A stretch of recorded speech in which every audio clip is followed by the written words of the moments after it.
tidak ingin merasakan kehilangan, maka jangan pernah merasa memiliki. Karena di antara kata kunci kenapa kita ngerasa patah hati ketika ditinggalkan oleh orang yang kita cintai, karena kita merasa memiliki dengan orang tersebut. Maka sakit hati itu wajar-wajar saja. Yang tidak boleh adalah berlebihan sakit hati.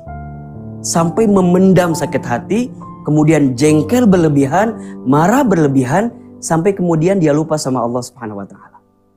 Jadi gimana Ustadz Hilman? Ya jawabannya adalah kalau ada orang yang pernah hinggap di hati kita, kemudian dia pergi meninggalkan kita, langsung husnuzon. Barangkali Allah sedang merencanakan orang lain yang jauh lebih baik daripada orang yang pernah hinggap di hati kita. Masya Allah.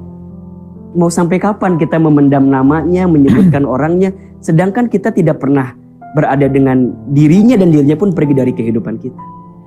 Jadi benarlah firman Allah di surat Ar-Ra'd ayat 28 ya. Ala bizikrillahi tatma'innul qulub. Ingatlah, hatimu akan menjadi tenang dengan berzikir kepada Allah. Maka langkah pertama kalau kita sakit hati karena cinta ataupun karena yang lain lah ya, jawabannya zikir gitu. Ingat sama Allah. Barangkali selama ini kita jauh dari Allah, sehingga dengan sakit hati itu membuat kita ada getaran energi memperbaiki diri dengan Allah.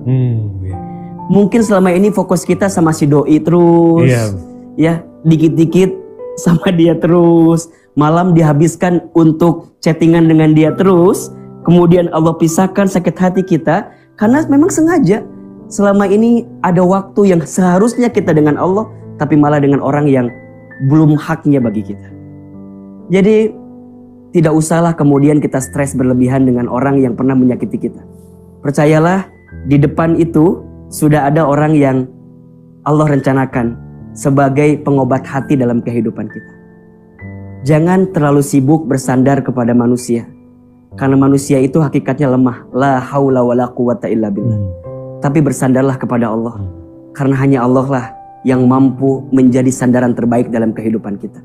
Percayalah, kalau sudah tidak ada pundak manusia untuk bersandar, sudah saatnya sejadah kita menjadi tempat sujud kita yang terbaik. Kalau sudah tidak ada telinga manusia untuk mendengar curhatan kita, sudah saatnya telapak tangan menengadah kepada Allah, berdoa kepada Allah Subhanahu wa Ta'ala. Tidak ada yang tidak mungkin dengan doa, dan yakinlah kalau Allah sudah mau, kun fayakun, maka jadilah. Semoga yang sakit hati Allah obati hatinya dengan perasaan hati yang lebih lapang dari sebelumnya.